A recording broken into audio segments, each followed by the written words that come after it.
Hello everyone, আজকে সকাল সকাল উঠে রেডি হয়ে বেরিয়ে পড়ছি আমার কিছু অফিসিয়াল কাজের জন্য যেতে হবে মানিকতলা ইএসআই হসপিটালে। আজকে তো আমি অফিস ছুটি নিয়েছিলাম আর রান্নাবান্না কিছুই করা হয়নি। এখানে মুড়ি চানাচুর আর একটা পেয়ারা নিয়ে নিলাম, কারণ খিদে পেলে তো আমাকে খেতেই হবে। আর আজকে বাইরে প্রচণ্ড রোদ, একটা উবের বুক করলাম, কারণ এখন তো আর উবেরে ছাড়া এমনি হেঁটে বাসে কোথাও যাওয়াই যাবে না। তারপরে পৌঁছে গেছি এখানে ইএসআই হসপিটালে। আর এই ফার্স্ট টাইম এইখানে আসছি, কিন্তু এত নোংরা করে রেখেছে বলার মতো না। যেখান থেকে খাবার জল নেবে সেই জায়গাটাও বড্ডই নোংরা ছিল। ও ওইদিকে দাঁড়িয়ে কাট করাচ্ছিল আর এখানে একটুখানি বসতে এসেছিলাম, এত গন্ধ আমার বমি হয়ে যাচ্ছিল বলে বেরিয়ে গেলাম। তারপরে ফার্স্ট ফ্লোরে গেলাম, কাজ ফাজ সেরে এখন বেরিয়ে পড়েছি, মোটামুটি তাড়াতাড়ি হয়েই গেছে।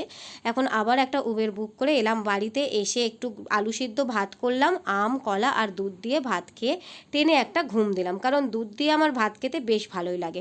সন্ধ্যাবেলা লক্ষ্মীর পুজো করলাম, কারণ বারটা ছিল বৃহস্পতিবার।